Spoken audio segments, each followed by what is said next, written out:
As we start chapter 3, chapter 3 is a difficult. Yes, this was quite a difficult chapter. Yeah, it's It a it's there's a lot in it, and it's a lot of information. and yeah, there's a lot of information, and it's kind of very diffuse, so it's not terribly well organized, and it's sort of difficult to pick up um, the what he's saying in a kind of cohesive way. I I've I've only read some of his spiritual writings, but a major source for this chapter in particular is Romano Guardini. Has anyone read him? No, No, he he was said Italian. Looks like Italian, right? Italian name. He was German. Oh, So he was the mentor of Pope Benedict, oh, and also Pope Francis was very, very interested in his work. Uh, he was the subject of Pope Francis's doctoral dissertation, which was never finished. oh. So both Pope Benedict and Pope Francis had a close relationship to Romano Guardini. So he wrote two works, one which is cited, referred to in the footnotes in the encyclical is The End of the Modern World, and the other one is Power and Responsibility. Power and Responsibility, you can download a copy of it from Internet Archive if you're interested. What I'll try to do is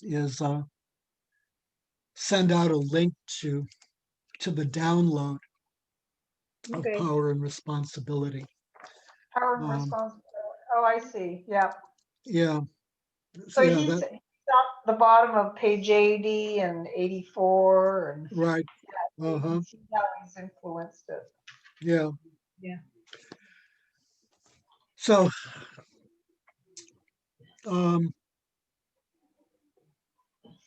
so before we begin to try to look at the chapter sort of systematically, what was anything particularly striking, or were there any particular things you wanted to discuss or pursue? Oh well, there's a lot of type of paradigm. I guess we could discuss each one of them. There's like a technological paradigm. There's one of them, Yeah.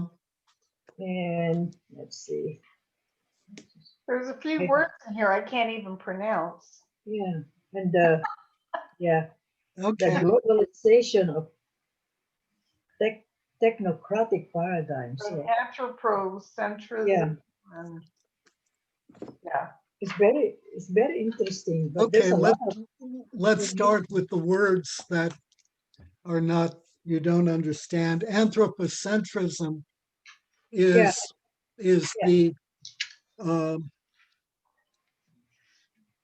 the belief that man is at the center of all things. Oh. So in some sense, that there's it's a displaced or an excessive belief that man is at the center of all things. So we've been talking about, Saint Francis and his view of creation, and last session we were talking about the theology of creation. And so humankind is at the summit of creation in some sense. Humankind is uniquely created in God's image in a way that the rest of creation is not. But at the same time, all creation is created in God's image. All creation bears some part of the divine imprint. And so all creation has a story to teach us, and all creation reveals something to us about God, often some part of God that we ourselves don't reflect or are unable to convey. So that requires that we see ourselves within a broader context of God's creation. So in the Canticle of the Creatures, brother sun is our brother and sister moon is our sister, right? So we're a part of God's creation. We don't rule over it. We don't own it. God owns everything. Yeah, we only have dominion over it. Right, dominion interpreted as stewardship or the responsibility to care and tend, not dominion in the sense of I own. So within that context of okay, so that's anthropocentrism, and yeah, so we'll see anthropocentrism throughout this discussion of chapter 3. It emerges in a variety of forms. So what other words were Paradigm. The paradigm that mentioned a lot in here. There's right? a lot of, yeah, paradigm. A paradigm provides a framework for understanding something or a framework for interpreting something. So, so for example, Darwinism, Oh, Darwinism is a paradigm that we evolved from apes. how about Um, technocratic paradigm? Technocratic paradigm is he refers to it as the technocratic paradigm, and he also refers to it as an epistemological paradigm. I have a different. I have a different definition. It says approach sees the person as a mind-body machine. What does that mean? Um, well, it tends to so the technological paradigm tends to objectify everything. I mean, we'll discuss that in sort of the process of our discussion of chapter 3. Mhm. But ultimately, it elevates the technological paradigm, elevates technology to the status of a god. Yeah, And so people, things, animals, life forms all become objects of investigation and objects to act upon. So then the myth becomes that we are in control of stuff. So for example, I mean, and so parts of that are good, so for example, we can eliminate cancer, yeah. but we can eliminate autism. Should we? There was a recent discussion, a number of years ago, there was a discussion about the possibility of eliminating dwarfism. By Should we? No, no, because no, because I if mean, you do that, you're messing up with the genes of the person, which is not allowed. I mean, right. in our well, Catholic Church, That's it's part of God's creation. right? certainly allowed, but it's not ethical. Yeah, yeah. Well, Uh, not allowed by right. God, So, and so there's a problem there of where do you cross the line? right? I mean, I think everyone would agree that eliminating cancer is worthwhile, but I think when we get to eliminating things, if it's something that we have caused to Yeah, bring on this item like cancer exactly. Yeah, or dwarfism or whatever, if it's something that we've caused because of neglect in some respect, then I can see why yeah, we should clean it up and we should Yeah, find yeah. out what's wrong.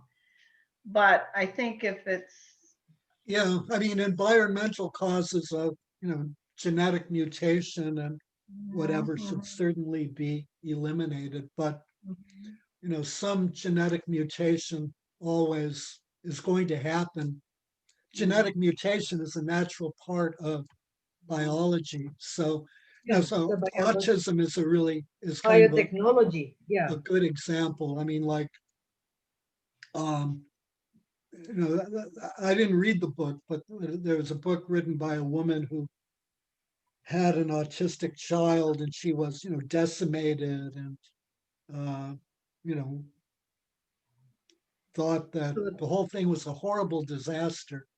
yeah. And then, so she gave birth to an autistic daughter, and as she, sort of fell in love with her daughter and began to recognize that she had some amazing strengths, and Mhm. was a really wonderful, lovable girl, Right. and that she came to the realization that as a culture we treasure our trash and we throw away our treasures, and and that's fundamentally true, and some of that is part of the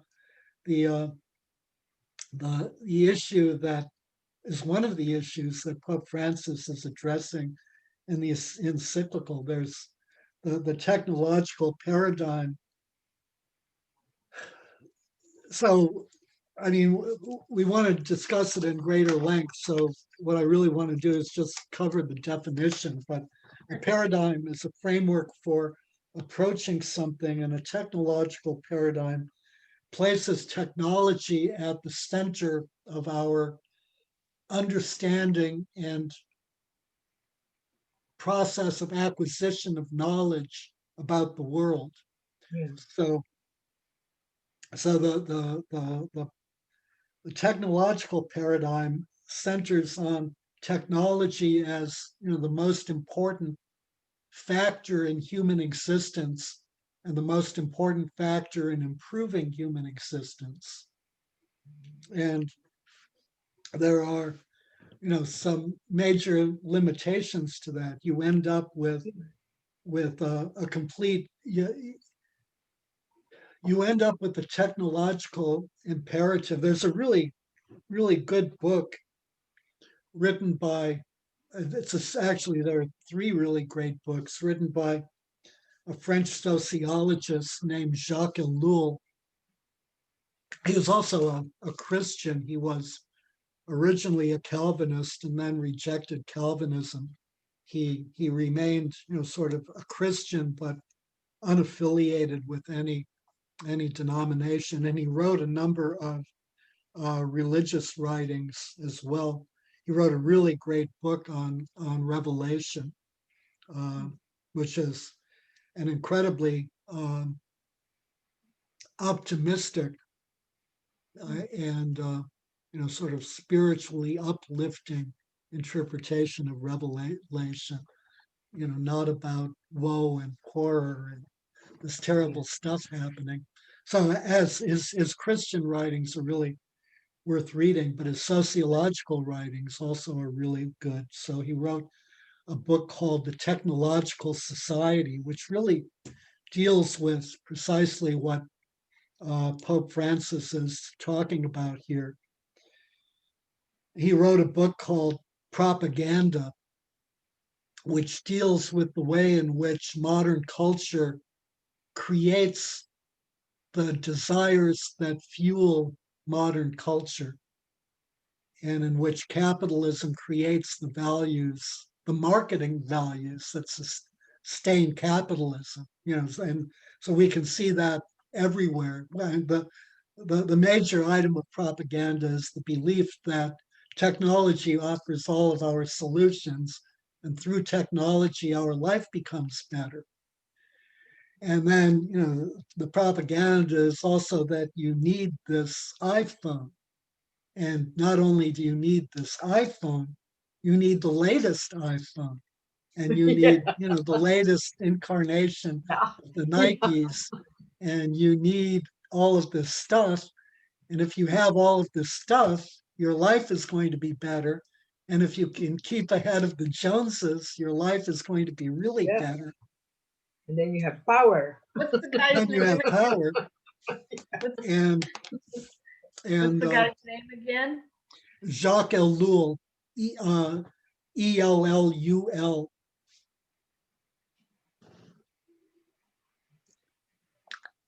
And then he, Ellul. Ellul, he wrote a book called The Future of an Illusion, which I read and just don't remember what it said. What was the one about Revelation? It's called Apocalypse, the Book of Revelation. Oh, okay.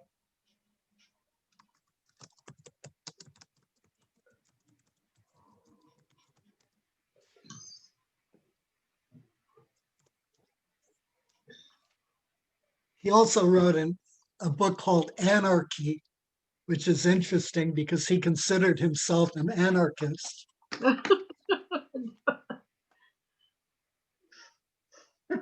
Well, that's good. So he can discuss it thoroughly and truthfully because he is it, right? There you go. Mhm. So we have technocentrism, we have paradigm, we have anthropomorphism, any other terms? uh, Also epistemology and epistemological. Yeah. technoscience. Technoscience.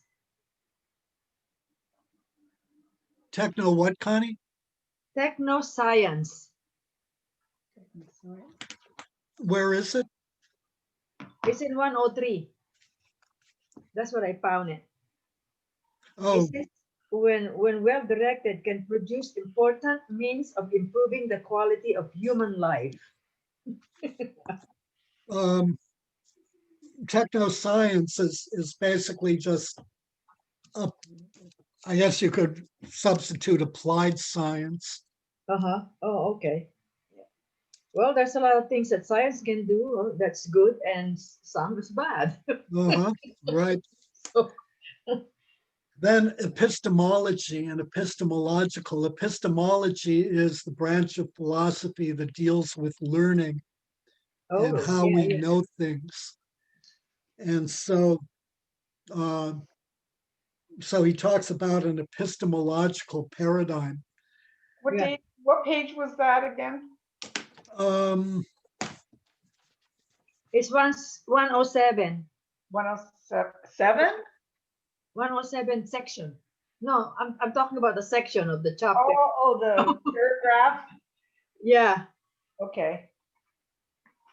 107. Yeah, Okay.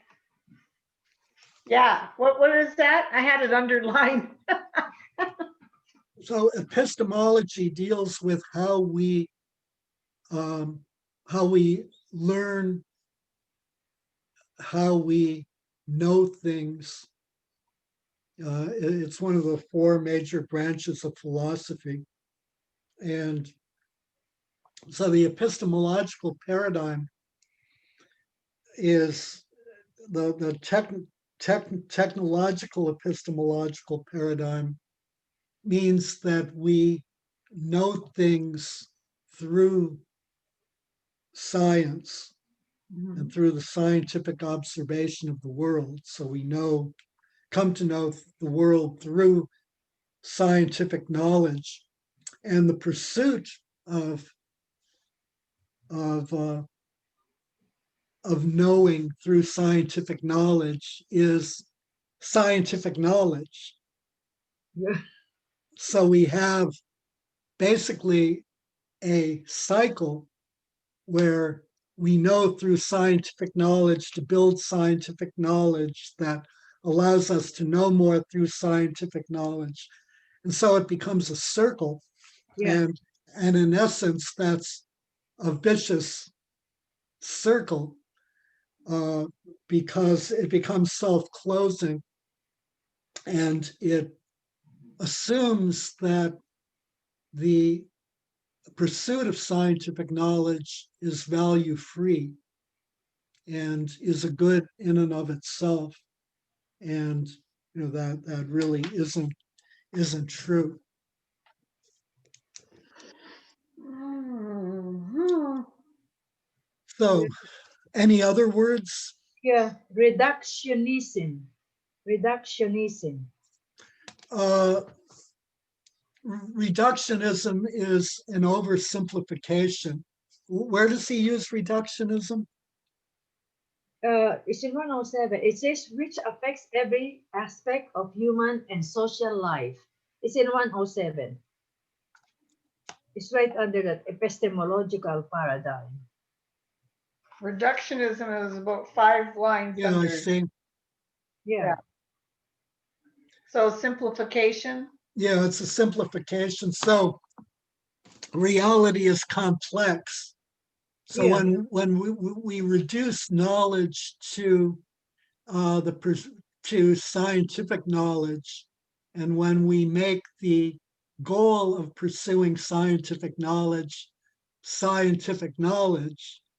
then we rule out everything else. So so looking at the sun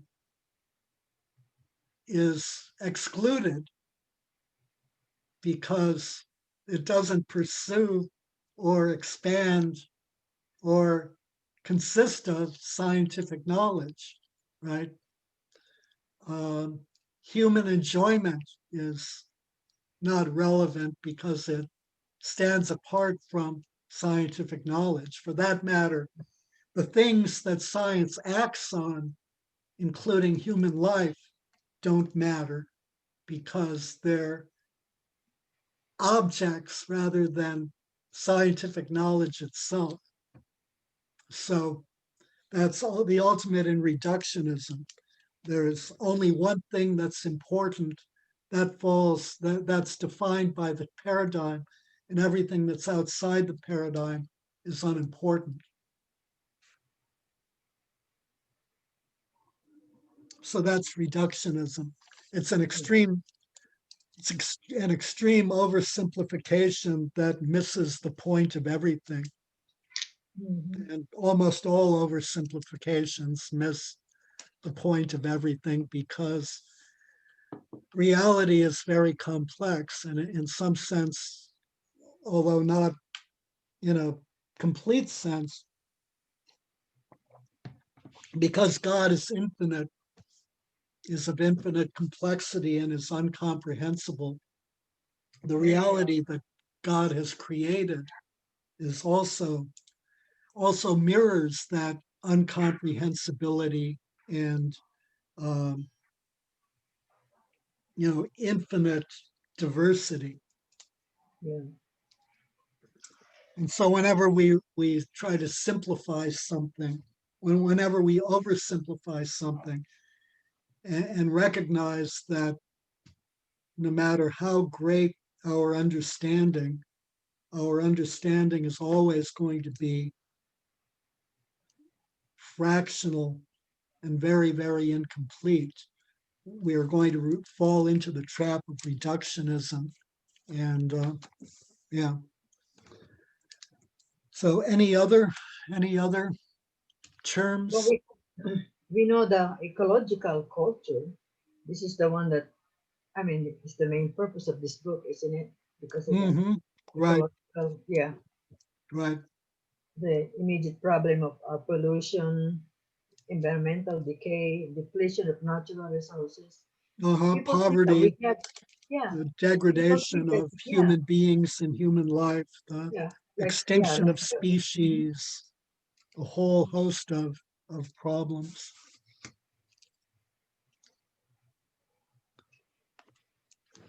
Okay, let's see.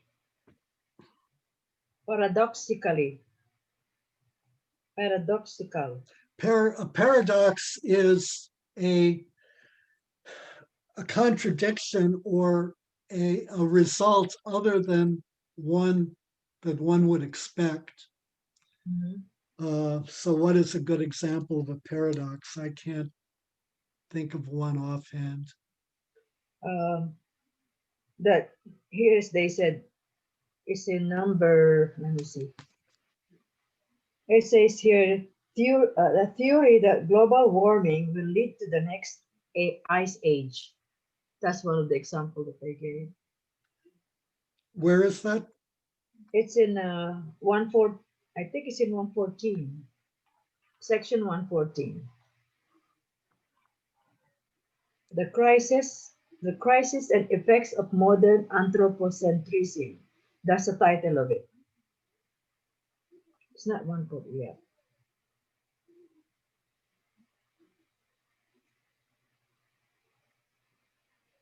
Paradoxically, something that's Oh, there full of paradoxically is used in 115. Is that 115? Yeah, modern anthropocentrism has Yeah, paradoxically ended up prizing technical thought over reality, yeah, since the technological mind sees nature as an insensate order, as a cold yeah, body of facts, as a mirror. So the paradox, so anthropocentrism places man on a pedestal, in yeah. effect, and The makes higher, man higher, yeah, not simply part of something, but the center of all things. But the paradox is that man becomes completely relegated and subservient to technology because man becomes something acted upon and shaped by science and an object of study by science to further science, and so becomes merely something to be acted upon rather than even the apex of creation, or apex of creation is wrong. Really, the purpose of creation or the center of creation. So you would expect in an anthropocentric paradigm that man should be consistently at the top in all ways, in all things. And instead of that, man becomes irrelevant. So that's the paradox.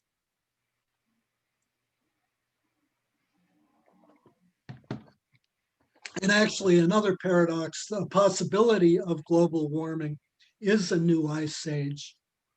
yeah, And that's a paradox because you would expect that, everything should become hot and there should be a yeah, desert everywhere.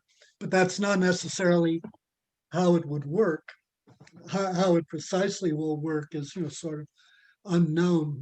What is known is that weather patterns are becoming more violent and more unpredictable and more catastrophic in their impact, as we're seeing with the tropical storms and as we're seeing with wildfires and yeah. Wow. the rising sea levels and anything else. But these are like natural ebbs of nature. I mean, these are the weather patterns are not something that man can do anything about. These are Well, just natural.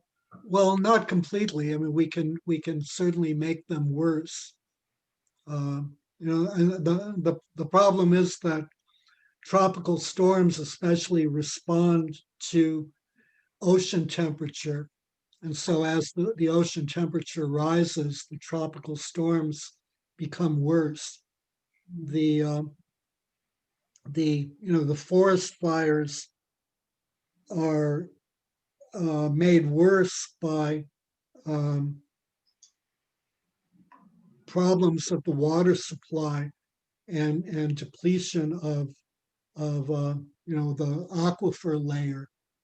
Yeah, And so as a result, and also by warming, which tends to cause more evaporation of water.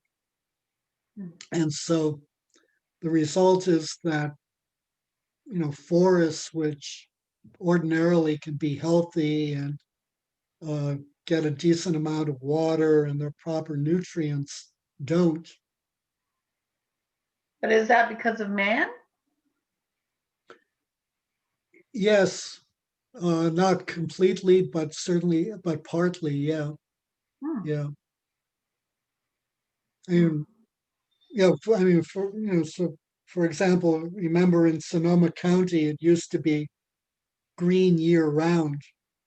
It's Mhm. now not green Was for it green all year round? I thought it was dry in the summer. Native Only the American, places that are irrigated are green all year round. no, Native American accounts like say Sonoma County or, Really? the coastal part of Northern California, which is now dry for the entire summer, becomes dry in like late May and then Yeah. remains dry until October. Used Yeah. to be green year round. Oh, I didn't know that. So, Huh.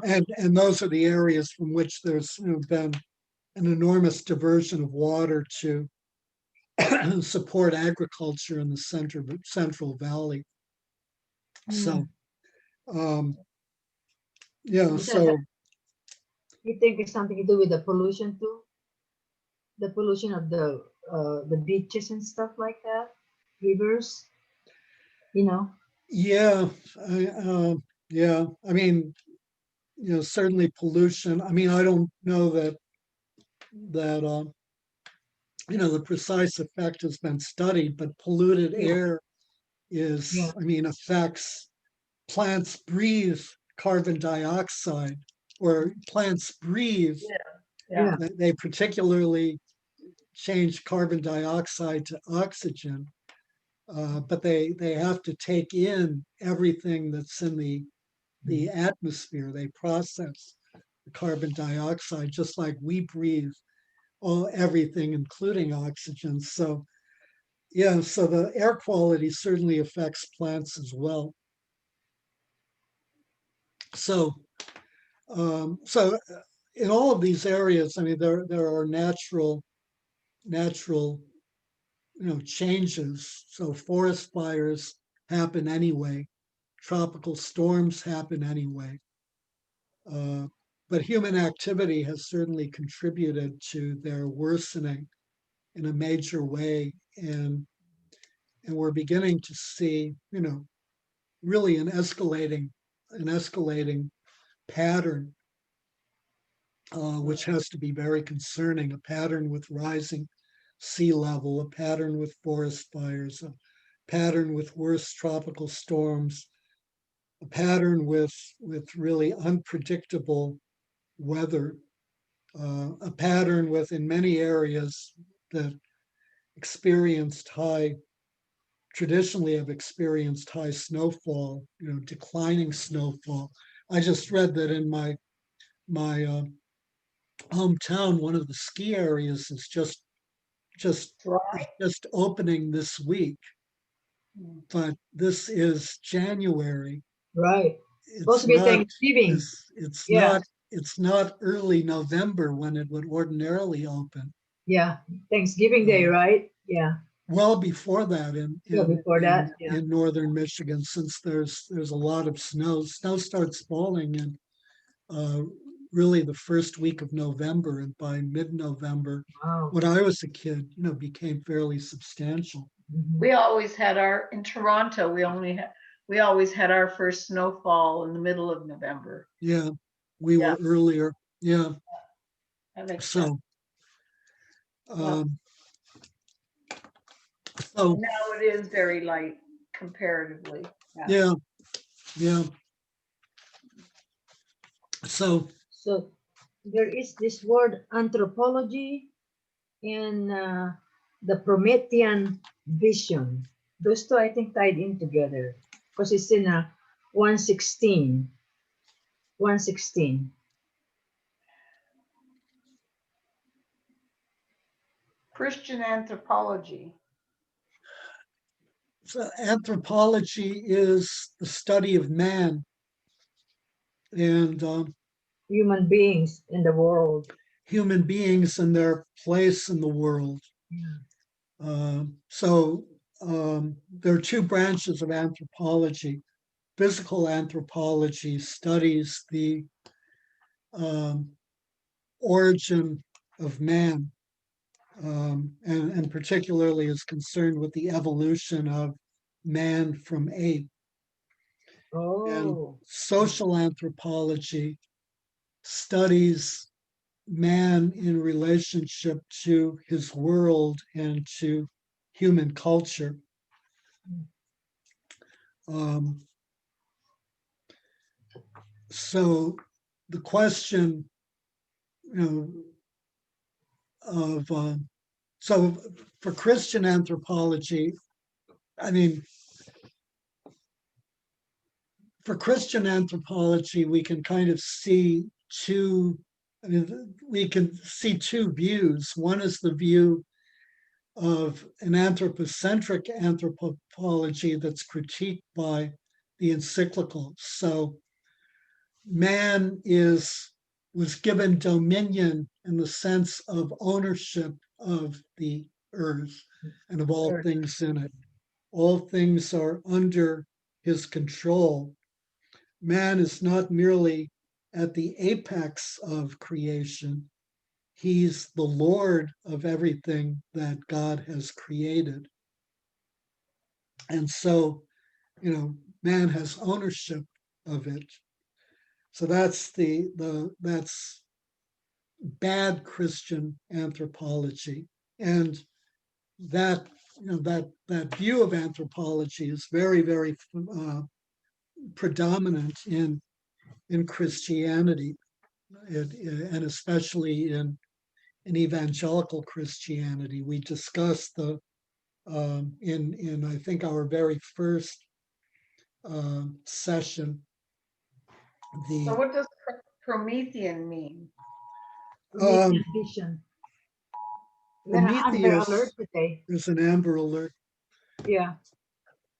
So Prometheus was that's a good question, and I don't remember Isn't who it a Greek god? Prometheus is. Prometheus is a Greek god. Yeah, he's a Greek god, or else Yeah.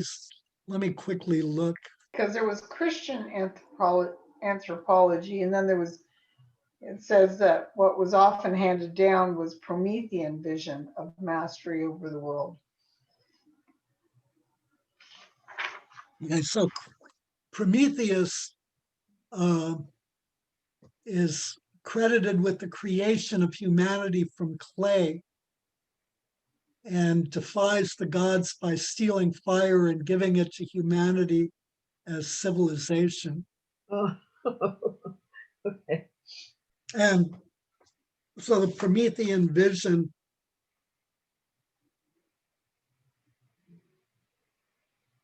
then becomes that we can master the world. So it's really an extension of the kind of anthropomorphic vision. 117 is very interesting.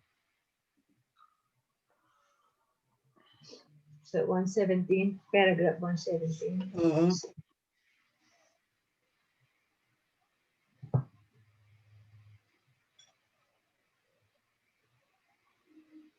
Right. Yeah. That's part of that paradox that Yeah. human life becomes unimportant or irrelevant in comparison to the Yeah. importance of technology. Yeah. We simply become objects to be acted upon Right. The poor person, human by the angel. wonders of technology. Yeah. Person with disabilities. Mm-hmm. Right, It's not important. right. Yeah. So let's start to sort of try to look at the chapter in a sort of more kind of systematic way. Yeah. So we begin with recognizing that all scientific knowledge owes its origin to God. I think um,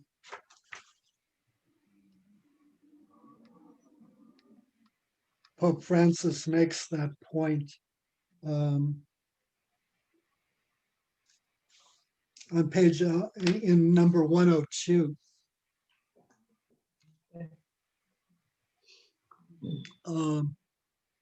And I think, does he quote? I'm not sure if he quotes.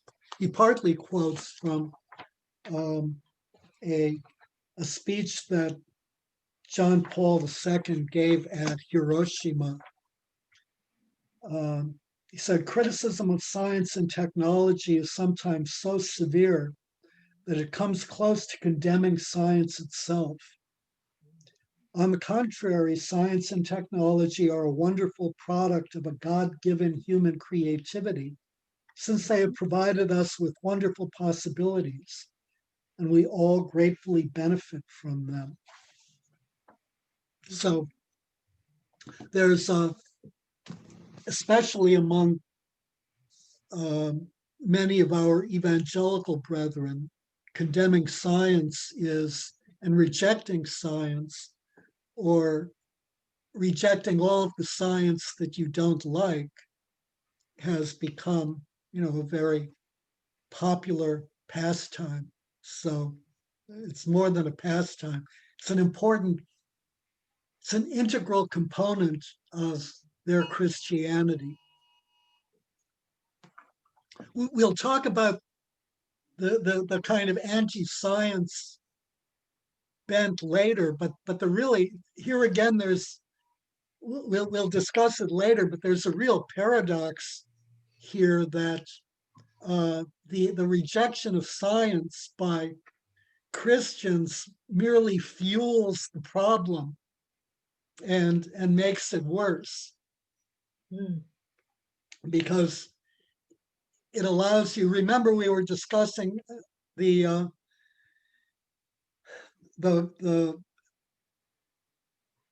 basic patterns of scientific denial. Yeah. So that allows you to feed into the pattern of scientific denial, which ultimately really denies that there's a problem. It doesn't bring ethics into science. It doesn't examine, the broader context of science. It doesn't place science within, the context of everything. It just substitutes an alternative narrative, which is equally anthropocentric and equally flawed. It just is a different narrative. Yeah. So then the Holy Father also quotes from the wisdom of Ben Sirach. So why don't we just quickly look at that? It's chapter 38.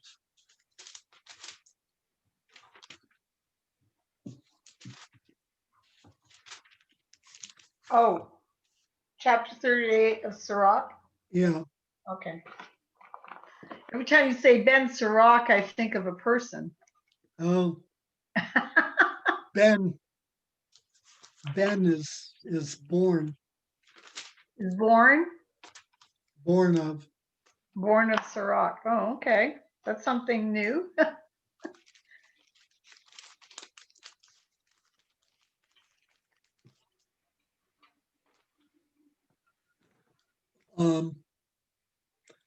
Let's read verses 1 through 8 and 12 through 14. What page is it, Ron? 847. Okay, thanks. Carmen and I have the same Bible, Connie. Honor the physician with the honor due him, according to your need of him, for the Lord created him. For healing comes from the Most High, and he will receive a gift from the King. The skill of the physician lifts up his head, and in the presence of great men he is admired. The Lord created medicines from the earth, and a sensible man will not despise them. Was not water made sweet with a tree, in order that his power might be known? And he gave skill to men that he might be glorified in his marvelous works. By them he heals and takes away pain, The pharmacist makes of them a compound. Hmm. His works will never be finished, and from him health is upon the face of the earth. My son, when you are sick, do not be negligent, but pray to the Lord, and he will heal you. Give up your faults and direct your hands aright, and cleanse your heart from all sin. Let's skip to 12. And give the physician his place where the Lord created him. Let him not leave you, for there is need of him. There is a time when success lies in the hands of the physicians, for they too will pray to the Lord that he should grant them success in diagnosis and in healing for the sake of preserving life. He who sins before his maker, may he fall into the care of a physician. So medicine and generally science comes from God. And for some Christians, it's interesting that this is completely ignored. So you should receive your healing directly from God, Right. and you don't need to go to a doctor because God will heal you. There are, I mean, there are extreme versions of that, but there are also, sort of modified versions, and they're all equally pernicious, and they all deny that all wisdom and all knowledge comes from God. So Hmm.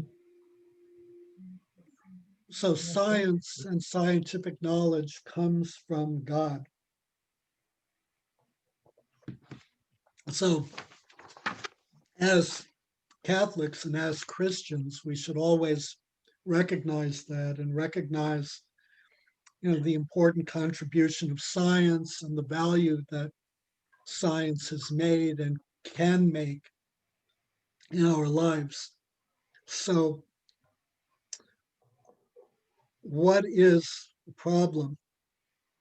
The beginning problem, or one of the problems, comes from our thinking that knowledge comes from our own efforts Hmm. and not from God, that it comes from our own creativity or it comes from our own brilliance, and therefore that we're responsible for it.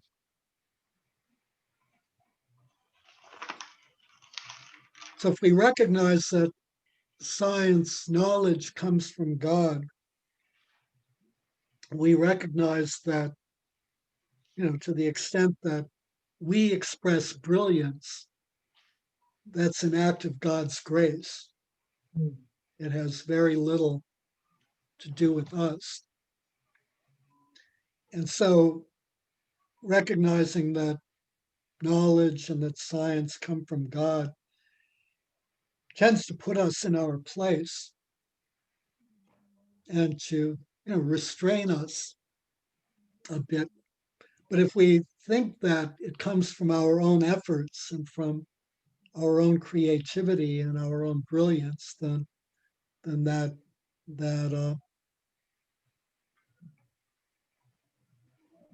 So you think Einstein believed that his knowledge come from God?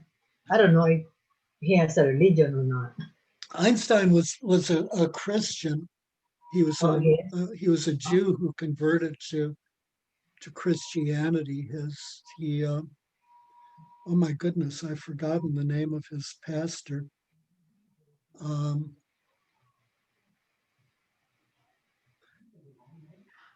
he went to Yeah, Ron. his pastor was the author of those books on the social gospel. Oh, okay. Oh my goodness. Okay, it's all right. He attended Riverside Cathedral in New York. Oh, really? Yeah. Yeah. Um, so, yeah, so then, Was Sirach one of the books of the Bible that Luther yeah, yeah, eliminated? it's one of the apocryphal books. Yeah. Yeah. So it's Yeah, no so, wonder that these people are going crazy and have no regard for science, right? well, If they that's, saw it in their Bible, they might think about it before they open their yeah, mouth. although, given the way they use the Bible, that's not, That's true. that's, I mean, they'd have to, Anyway, they'd have to blunder across it, even if it were there. I mean, it's, the Bible is a very partial thing used primarily for proof texting.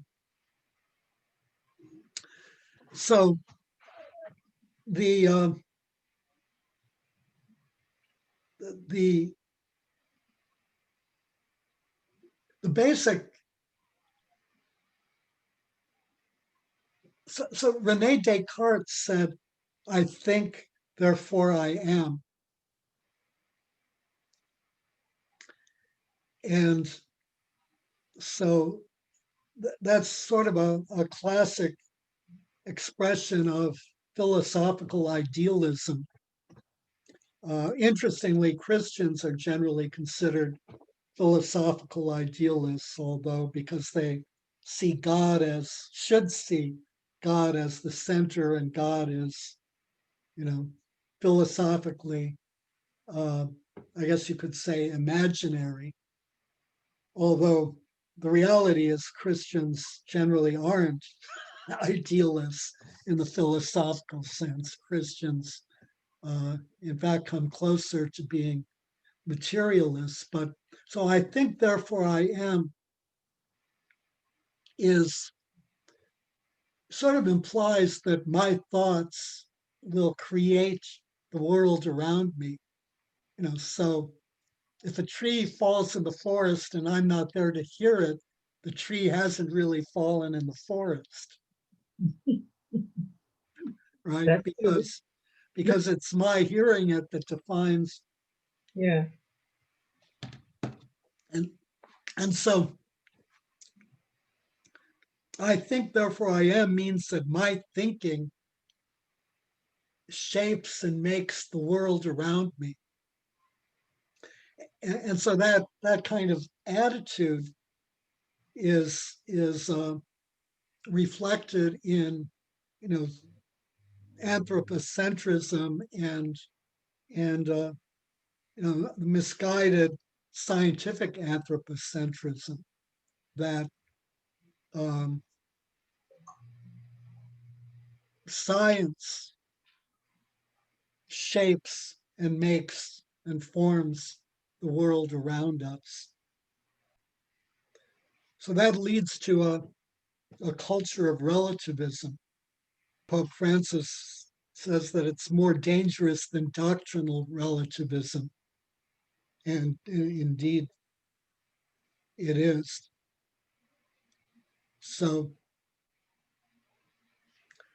practical relativism leads us to evaluate everything in terms of its immediate, real, or perceived convenience to us.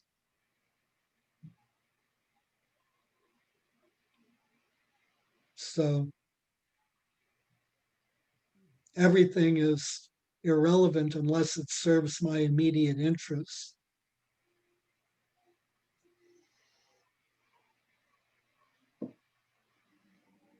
Hmm. So one of the examples of practical relativism is, is scrunching out spiders, which I've, stopped doing because depends just on the because size and where they are. I don't even really care about that much. They're there's There so was a huge one in here. there's I thought it's gonna gobble me up. there's so few in the house that I don't. I think he came in from outside. He must have been at least 3 inches or 4 inches in diameter. He was huge. oh wow. Oh, I got on him so fast. I haven't seen a spider for a while. Oh my gosh. Well, I have these guys that blow dry my front. Not blow dry. They Yeah, come and they cut the grass and then they blow everything, Yeah, right? yeah. And these things come in from outside and under my door. I have to could be in the bushes and then they blow the they Yeah, blow the anyway. yeah. Sorry. Yeah. Oh, But you see the spider as being inconvenient to you, so you get rid of it. yeah. But yeah, I know he kills all the insects that are out there. I know. What about the ants? We have a lot of ants. yeah, Ants. yeah. I mean, you don't want them in your They- house, certainly. Yeah, Uh, in California, we had a huge problem with ants coming in. I mean, and there'd be thousands of them. A trail to yeah, something. yeah, But so we evaluate everything based on its immediate convenience, and all else becomes relative. Hmm. So the criteria of something is whether it serves my immediate interests. yeah. So And if it's um, not, get rid of it. that that that kind of thinking permeates our world, and it permeates Christianity as well. Um, I mean, the most immediate expression of it I can think of is Abortion. Christians supporting the Tea Party. Yeah, And the Tea Party started um, a number of years ago. A movement that's fundamentally atheistic, whose whose philosophical underpinnings are Friedrich Nietzsche and Ayn Rand, is actually started by and receives its major support from Christians, hmm, which is completely stupid. And why is that? Because everything is about me, because government is spending too much money, especially on social programs, and I have rights. So it's about me. So um, you know, ultimately creating something that is profoundly anti-Christian, and it's done by Christians. yeah. That doesn't make sense, because atheists they don't believe in God, and Christians believe in God, right? Right, So right. are they supporting that? But if you believe in yourself more than Yeah, God, and in many ways that's what we're talking about here, that God is lost when we become anthropocentric. So anthropocentric Christians are just as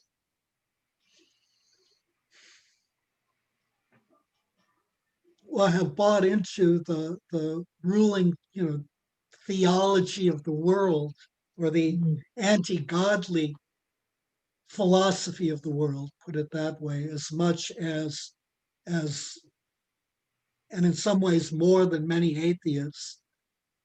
So when you put yourself and your own interests and your own ability to evaluate something, and the convenience of something to you at the center of everything, then there's absolutely no room for God, because God has created all of those things that are inconvenient to you.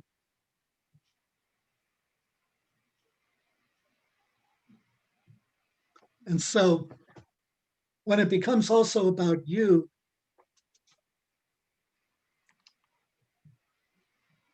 it also fuels social inequality and exploitation. On pages 93 and 4, there's a really good description. The chapters of 93 and 4. It's number 123.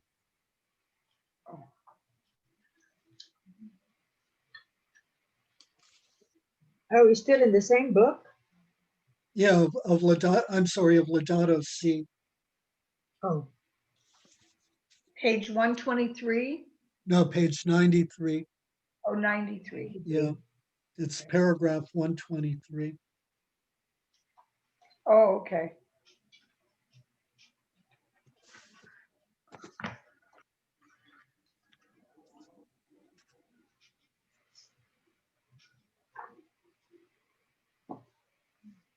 So he says the culture of relativism is the same disorder which drives one person to take advantage of another, to treat others as mere objects, imposing forced labor on them or enslaving them to pay their debts. The same kind of thinking leads to the sexual exploitation of children and abandonment of the elderly who no longer serve our interests. It is also the mindset of those who say, let the invisible forces of the market to regulate the economy and consider their impact on society and nature as collateral damage. In the absence of objective truths or sound principles other than the satisfaction of our own desires and immediate needs, what limits can be placed on human trafficking, organized crime, the drug trade, commerce in blood diamonds, and the fur of endangered species? Is it not the same relativistic logic which justifies buying the organs of the poor for resale or use in experimentation, or eliminating children because they are not what their parents wanted? Same use, well, we can stop there. So, wow. result of this kind of relativistic practical relativism is human exploitation, degradation of nature and of the world around us. And then, as he says right after I stopped reading, it results in a desire to consume more than is necessary. When it becomes all about me, I want stuff. And when people are being degraded and exploited, whose humanity is being denied, then I certainly want and am entitled to have more than them.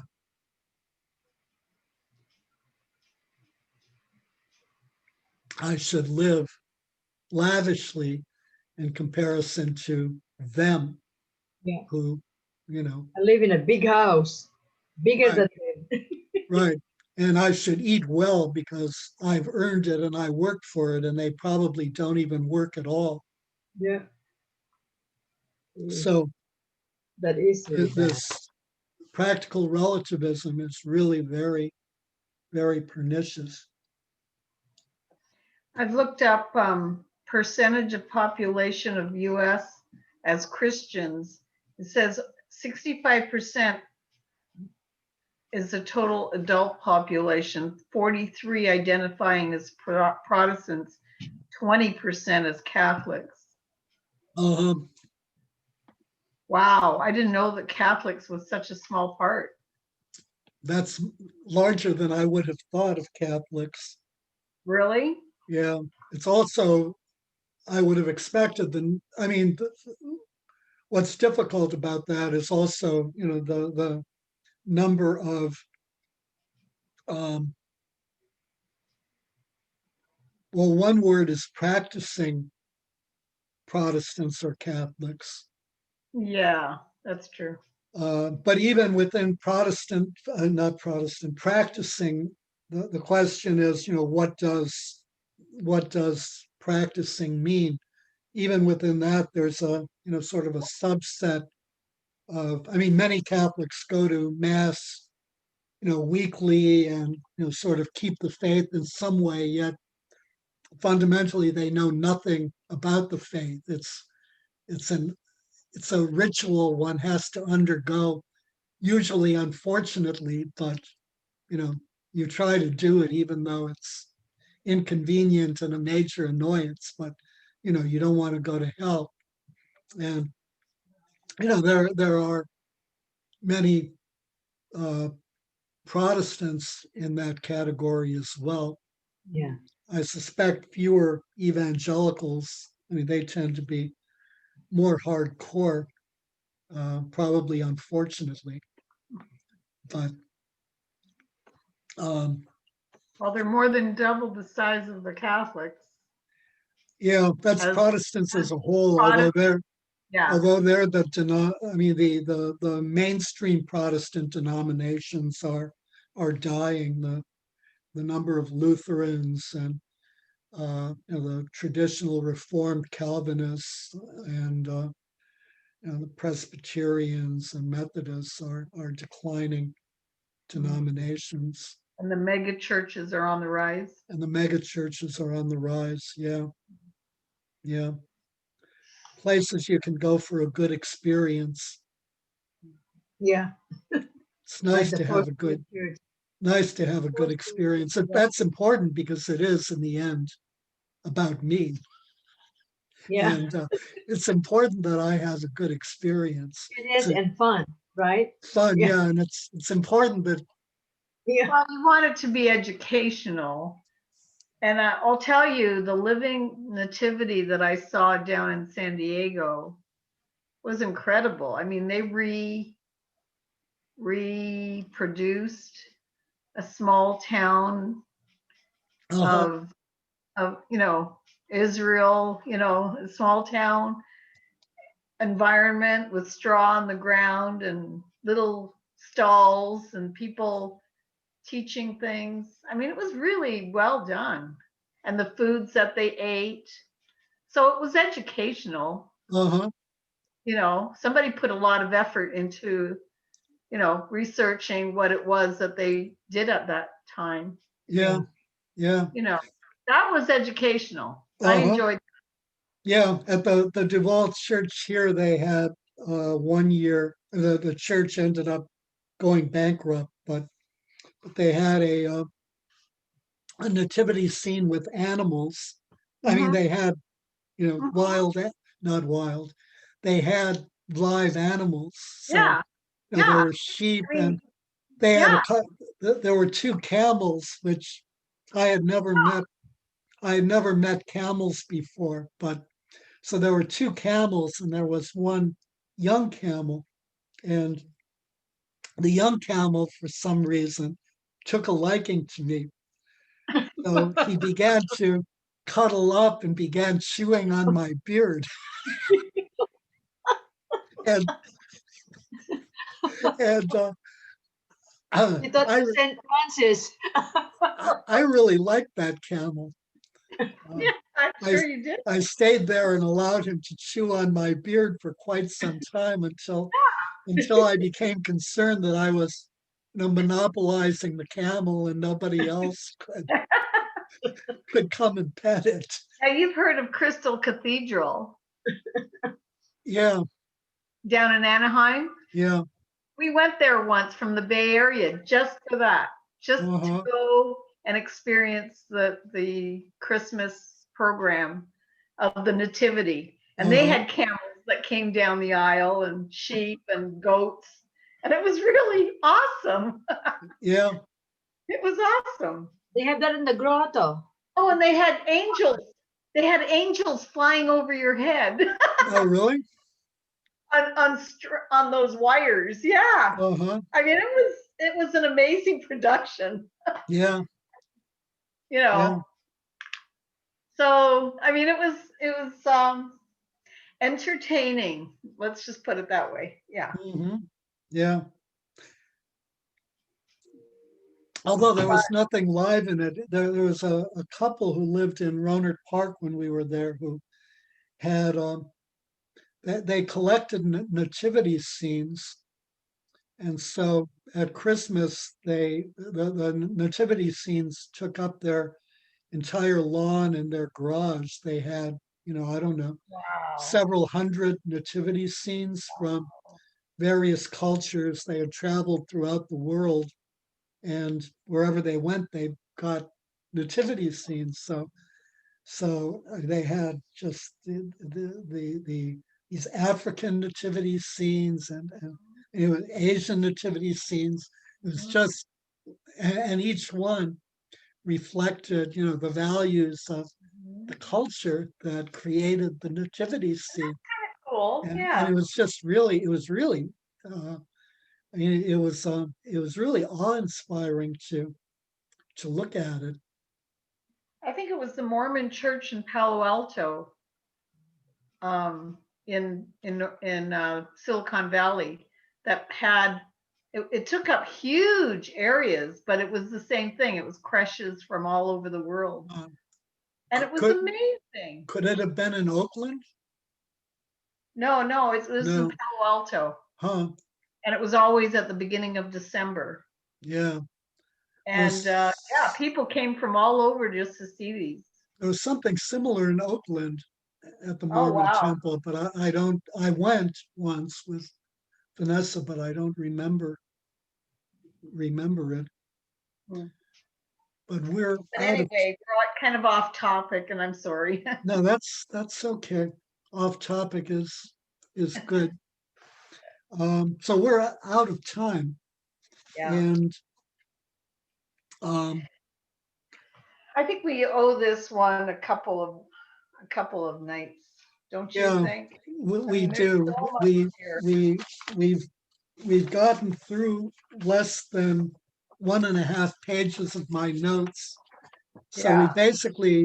we basically just gotten through um, God as the origin of scientific knowledge versus the myth that scientific knowledge is a result of human brilliance, and the that giving rise to a culture of relativism. So we haven't actually gotten into, and we've discussed a little bit the problem of of misunderstood or misplaced Christian anthropology. So we still have to deal with the problems of science itself, starting with the scientific epistemological paradigm, which is where I want to start next week. So yeah, so I have a sneaking suspicion we may spend 3 weeks uh, doing this. Yeah. Okay. So are you So turning off the recording? yeah, any final comments Oh. or thoughts?